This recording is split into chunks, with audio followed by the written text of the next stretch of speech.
Leader TV जे programme interview में आया जो मेज़बान डॉक्टर अयूब शेख ऐं मूंसां गॾु आहिनि जनाब डॉक्टर मीरामान लाल टालपुर साहब, ज़रई माहिर ऐं सिंध जो नामियारो सियासी कारकुन, ऐं उन सां असां ॿ टे निशिस्तूं बि कयूं ऐं उन सां मुख़्तलिफ़ सियासी समाजी हाल वाल वरिता ऐं साईं मुख़्तलिफ़ हंधनि ते सियासत खां पोइ आहिस्ते आहिस्ते ज़राअत जे पासे पाण कुंडली में मोर जंगे में उनजो पंहिंजो फार्म आहे, पर पोइ बि जीअं त उनजी मेडिकल खां सवाइ बाक़ी सिख्या सियासी पिणु थी, इन करे उहो सियासी तौर ते इंतिहाई सुजाग माण्हुनि मंझि हिकु आहे। अचो त अॼु सिंध जे पॉलिटिक्स जी डायनामिक्स ते जिते असां तंहिं ॾींहुं ॻाल्हि पूरी कई हुई वरी उतां शुरू था कयूं। तव्हां सिंध जे पॉलिटिक्स जो छा थियो? मीर साहब सलाम अलैकुम। वालेकुम ख़ैरियत, महिरबानी ऐं लीडर टीवी जा थोरा क़बूल कजो। असां हद इंता मीर साहब, जॾहिं असां चऊं था पाकिस्तान में ऐं ख़ासि करे सिंध में त सिंध जी पॉलिटिक्स जी डायनामिक्स या उन जा जेके समूरो हिसाब किताब हो त उन ते तव्हां जेकॾहिं ॻाल्हायो त तव्हां सिंध जे पॉलिटिक्स जी डायनामिक्स चओ छा खे था? मूंखे त सौ सिधो हिकिड़ो सुवालु सवली सिंधी में ई थो अचे त पॉलिटिक्स वई काॾे, डायनामिक्स कोन हुयो या को ॿियो चकर हो? इहो जेकॾहिं असांजे ॿुधंदड़नि खे ॾिसंदड़नि खे तव्हां ॿुधायो। रीज़न इहो त सिंध जेका ईअं सम्झो त पंहिंजे सेल्फ रूल खां जॾहिं ॿाहिरि निकिती आहे, ब्रिटिश रूल आयो आहे, कानूनी बनी आहे, उन वक़्त खां पोइ मुसलसिल हिकिड़ी वेढ़ांद में रही आहे। माना कुझु वेढ़ांद, कुझु नयूं तब्दीलियूं। उनजो रीज़न तव्हां ॾिसो त सिंध जो ख़ासि तौर पार्टी 1843 खां पोइ 1947 ताईं माना ठकुरनि जी बग़ावत रही आहे। पर उन जे विच में बि जेको आबाद में खोसनि जूं बग़ावतूं रहियूं आहिनि, रहियूं आहिनि, नंढा नंढा माना अंग्रेज़नि लाइ प्रॉब्लम ईंदा रहिया। 1853 ताईं त गोरीलावार मीर शर्मन विढ़ंदो रहियो। उन खां पोइ वरी 1966 में वरी ठकुरनि जी ॿी बग़ावत थिए थी, जंहिंमें रूपले कोहली वारो इहो अचे थो। माना उन खां पोइ वरी 1998 में वरी फर्स्ट हुर वार शुरू थी वञे हली। उन खां अॻे गोदी जूं जेके स्ट्राइकूं थियूं, माना उन में कराची सॼो पोर्ट ब्लॉक करे छॾियो। माना त चवण जो मतिलबु आहे त सिंधी माण्हू कॉन्शियस ज़रूरु हा, ऐं उन ज़माने में सेंट्रल लीडरशिप जो तसवुरु हूंदो न, त उहो जॾहिं सेंट्रल लीडरशिप या कैप्चर थी वेंदी या मारिजी वेंदी हली हुई, त पोइ वरी शयूं बीह रहंदियूं हुयूं। पब्लिक पार्टिसिपेशन कान हुई, ग्रीवेंस ज़रूरु हा, पर पॉलिटिक्स जो महवर उन ज़माने में किंगशिप ते हलंदा हुआ। न वरी उन खां पोइ तव्हां अचो था ख़ुशूसी तौर थोरी पॉलिटिकल जागरता थिए थी, बॉम्बे खां पोइ सेपरेशन वारो दौरु अचे थो। उन खां अॻे वरी जेको आहे सो जीअं बैराज ठहे थो ऐं अलॉटमेंट थिए थी ऐं इन्फ्लक्स ऑफ पॉपुलेशन जो बंगाल खां या पंजाब खां या अदर ईवन आहिनि, बलूचिस्तान खां काफ़ी क़बीला आहिनि, उन्हनि खे सांगड़ में ज़मीनूं अलॉट करे ॾिनियूं हुयूं। वरी सेकेंड हुर वार थी थिए ऐं वेल ऑर्गनाइज़ जंग थिए थी, ठीकु ठाकु हुते आहे। हाणे इहो सॼो तसवुर में माना का स्टेबिलिटी माण्हुनि खे, को डायरेक्शन माण्हुनि खे हुजे, उहो न हो। हिकिड़े पासे उहे हुआ माण्हू जेके वक़्तनि फ़क़्तनि इन जदोजहद में रहिया, का लीडरशिप जे अंडर में असीं यूनिफाइड लीडरशिप जे, उहो थी कान पए सघी। उहो सभु इंसिडेंट्स आहे। राणो रतन सिंह सूरी चढ़ी वियो हुयो, पीर साहिबु सूर्य बादशाह खे शहीद कयो हुयो। अलाए भाई सुमेर वारनि थोरी पॉलिटिक्स थोरी शुरू कई या नई विंग हुई मॉडर्न वेव ते, त उनखे छो त इहा सॼी 27 खां पोइ ई माना जेका पार्लियामानी पॉलिटिक्स जो हिकिड़ो माना ठहियो आहे, बॉम्बे जे सेपरेशन वारो इहो दौरु सॼो। त इन सॼे दौर में तव्हां ॾिसो त सिंध वेढ़ांद में रही आहे ऐं कुदरती तौरु वरी जेके ॿिया प्रोविंसिस हुआ उन्हनि में वरी अंग्रेज़नि जो पंहिंजो सिस्टम इन करे हो जो उहे डोमिनेटेड हुआ by the Sikh regime. Even then Khyber Pakhtunkhwa या वेंदे तव्हांजो पंजाब। त हाणे उते त जेको अंग्रेज़ आयो त उहो त रिलीवर थियो, जो उते मेजॉरिटी मुस्लिम हुई ऐं गवर्नमेंट नॉन मुस्लिम हुई। वेरस हिते अहिड़ो क़िस्म जो को तज़ाद कोन हो, इन को इंटरनल को लिंगुअल तज़ाद हो या इवन इन द रिलीजियस तज़ाद हो, सूफ़ियुनि जी हिकिड़ी सरज़मीन हुई मसद, त हिन जो बिल्कुलु असां हुनखे सभिनी सां ॻंढे कोन था सघूं।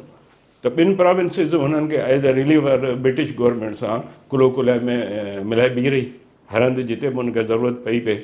वेरस सिंध में इहो प्रॉब्लम आया पिया। तव्हांखे ख़बर आहे त पहिरियूं जेके बि आयूं गवर्नमेंट्स आयूं उन में जेका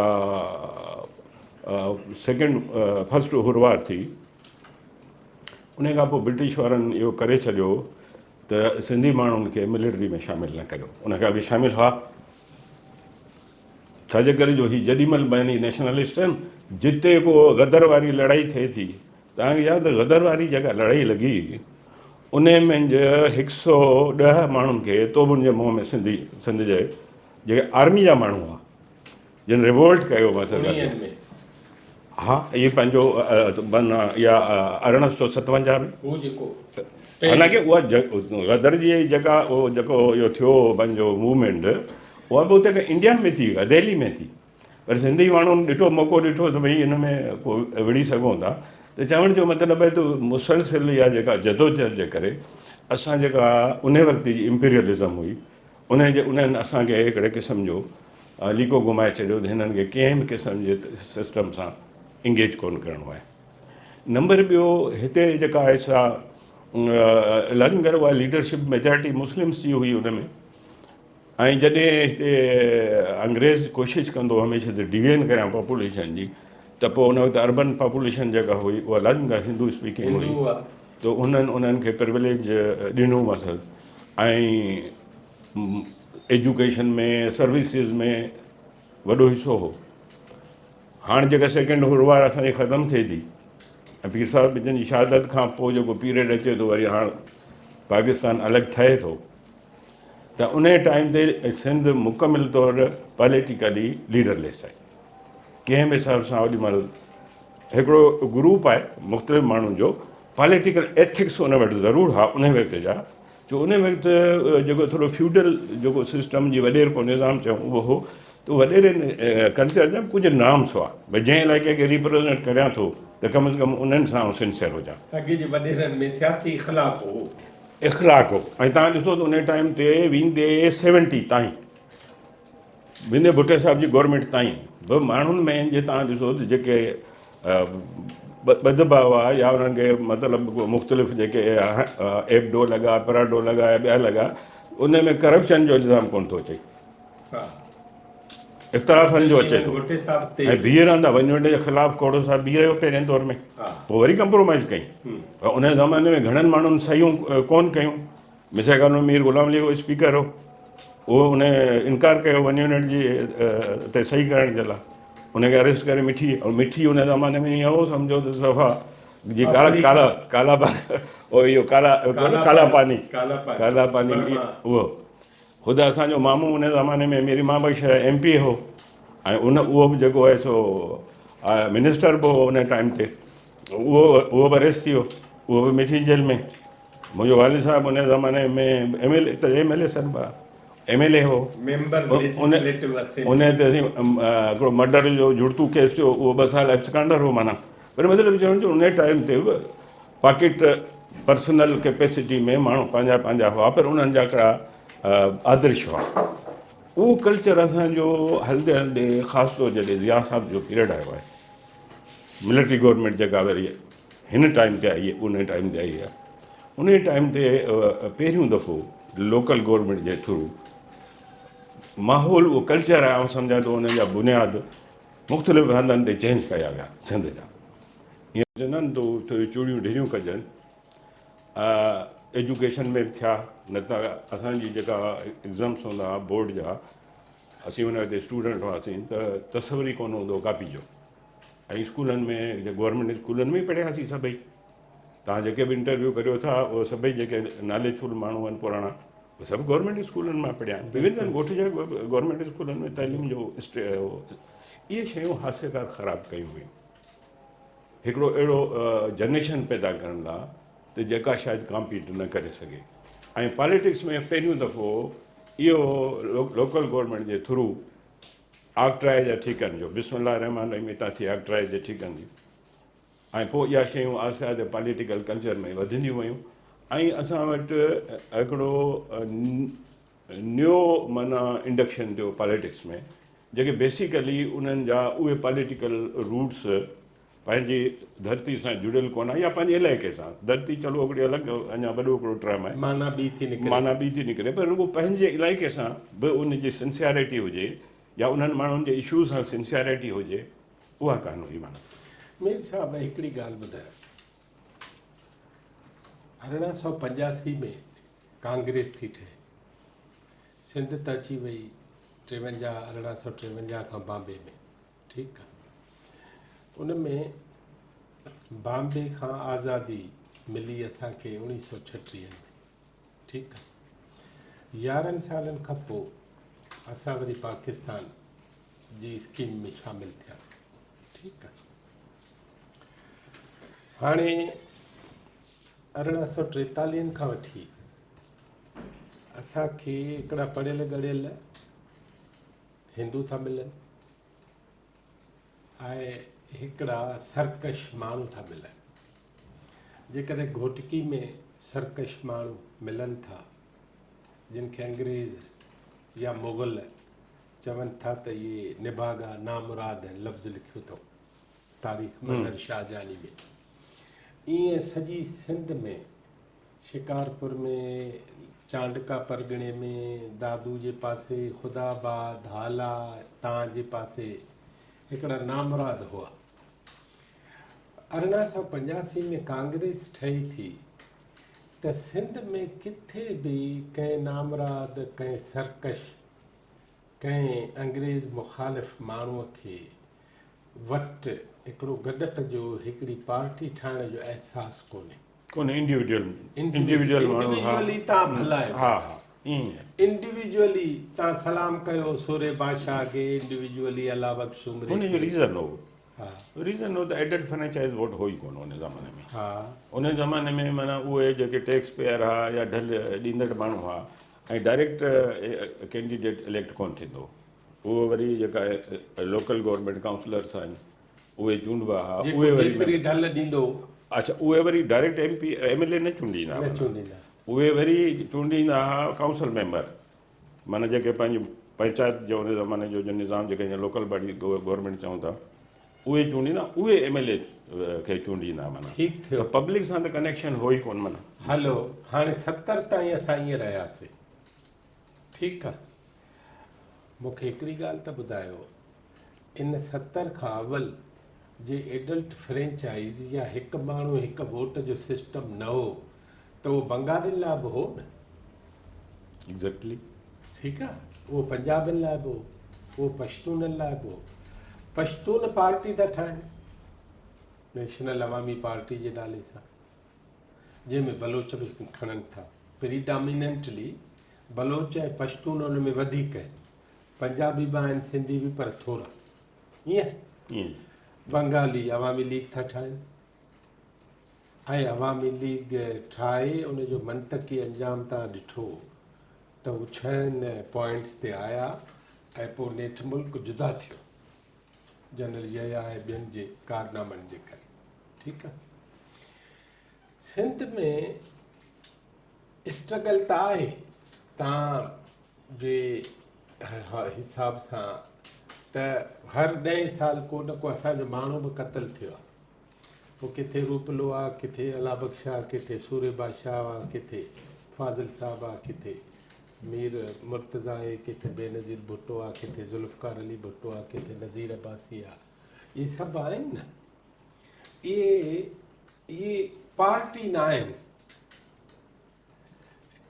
मतिलबु अला बख्श जो कैनवास त वॾो आहे हिंदुस्तान सॼे जो पर पार्टी न आहे हा जी हिकिड़ी पॉलिटिकल पार्टी पॉलिटिकल पार्टी मास पॉलिटिक्स पार्टी आहे इन जो मतिलबु हीअ आहे त शायदि हिकिड़ी डायनामिक्स सम्झणु था चाहियूं हिक ॿिए खे त शायदि वॾेर के सिस्टम जे करे जीअं दंग थिए थो हिकु ज़मीन जो तव्हांजी ज़मीन आहे 50 एकड़ मुंहिंजी ज़मीन आहे 100 एकड़ त त 100 एकड़ ऐं 50 एकड़ जे विच ते बनो त ॾिनल आहे न।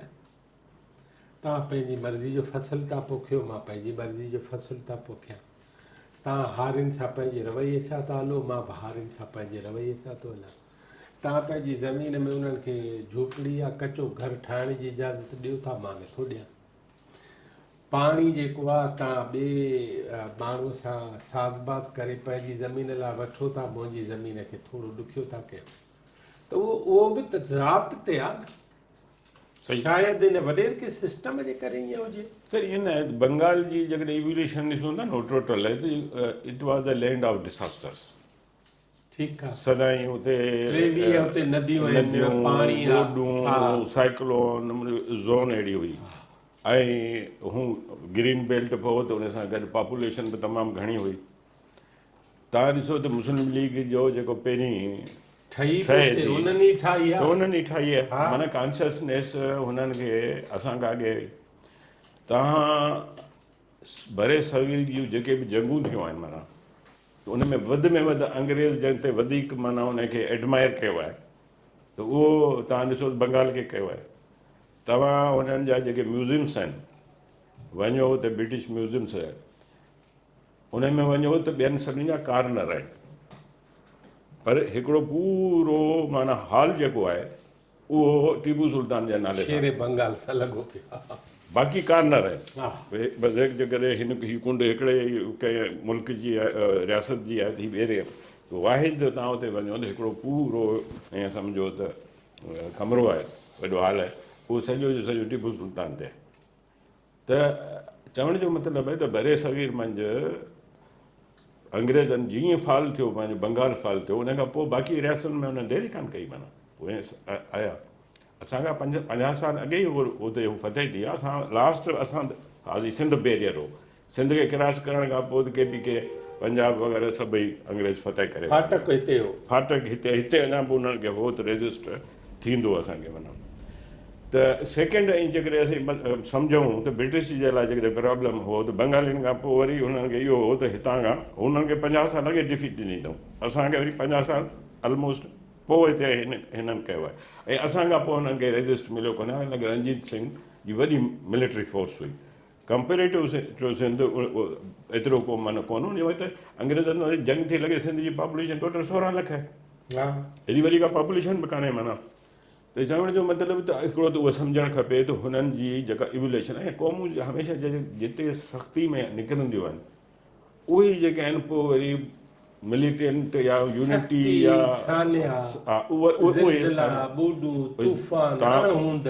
अर्बन जी हिस्ट्री वठो, मंगोलनि जी वठो, ईरान गेटवे हो, ट्रेड गेटवे हो, यूनान, इहा सॼो तव्हां हिस्ट्री पढ़ो त जिन क़ौमुनि ते माना तकलीफ़ूं ईंदियूं रहियूं आहिनि त उते उहे माण्हू वधीक थोरा उन में रेज़िस्टेंस जो पावर पैदा थींदो आहे। त बंगाल असांखां कॉन्शियस अॻे हो, पॉलिटिकली बि हो, अवेयर्ड बि हो। माना नंबर ॿियो आहे त उते हुनखे जेको आहे हिकिड़े क़िस्म जो जेको इन्फ्लुएंस ॿ वॾियूं जेके लार्जर कुवतूं हुयूं जेके हुनजे नेबरिंग में जेकर भाषानी खे सॼी चाइनीज़ सपोर्ट पई कई, लेफ्टिस्ट माण्हू हो, माउस्ट हो। माना ॿिए पासे जेके नेशनलिस्ट हुआ उनखे उन ज़माने में थोरो घणो आशीर्वाद इंडिया जी बि इंडिया जी आशीर्वाद, हा, इहा आशीर्वाद हुई। ऐं हिननि कैलकुलेशन कयो जीअं पाण वटि थींदो आहे त वाह ही चेस गेम ते ही एतिरा वोट होॾां वेंदा जी हुनखे चवंदा आहिनि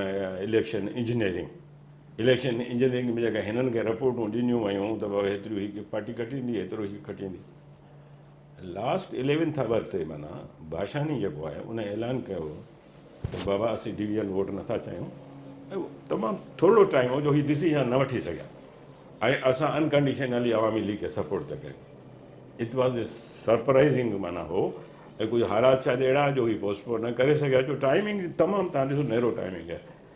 त कॉन्शियसली तव्हांखे ख़बर उन ज़माने में भाषानी जो जेको पब्लिक हुई मोबिलाइज़ेशन उहा पंहिंजो वधीक हुई शेख मुजीबुर रहमान खां वधीक हुई। बिल्कुलु ठीकु। त उहो चवंदो त भई इंडस्ट्रियल एरिया बंदि, त इंडस्ट्रियल एरिया बंदि। पोइ 70 में उहो किताब लिखनि था त भोला तूफ़ान आयो उन में 3 लख माण्हू मरी विया तूफ़ान। इहे सान्या ॿियो तव्हां ॾिसो उन में उनखे चई मौलाना बाशानी साहब ने, अब्दुल हमीद बाशानी साहब, त तूं मूंसां हल ढाका। चई त न, तूफ़ान तो ते ईंदा आहिनि पिया। चईसि त हीउ तूफ़ान ॿियो आहे, तूं हल। बाशानी हिते रहियो। पोइ बाशानी स्वीट्स ताईं महदूद थी वियो ऐं पाण हू बंगला बंदू थी वियो। हाणे उन में हाणे वरी जनरल त सॼी जेकॾहिं वर्ल्ड जी हिस्ट्री ते वञे त जेके कॉन्शियस सियासतदान हूंदा आहिनि उहे स्पेस खे यूटिलाइज़ कंदा आहिनि माना, ऐं कॉन्फ्रंट्रेशन खां बचण जी कोशिशि कंदा आहिनि। ऐं मुजीब खे इहो आर्ट हो स्टेट में जेके कॉन्ट्राडिक्शन या स्पेसिस आहिनि उनखे कीअं यूटिलाइज़ करियां, इन करे हू अॻिते निकिरंदो आहे। नंढड़ी साई वठी मां बिल्कुलु इहो जेका ॻाल्हि कई आहे न तव्हां, त अकुलु जेको आहे उहो स्पेस खे यूटिलाइज़ इस्तेमालु कतब थो आणे, त असांजो अकुलु किथे किथे इस्तेमालु थियो आहे इहो तव्हां खां पुछो। नाज़रीन, असांजूं ॻाल्हियूं डॉक्टर मीरामान लाल टालपर साहिब सां जारी आहिनि। हिकु नंढड़ी साई खां पोइ असां मिलूं था।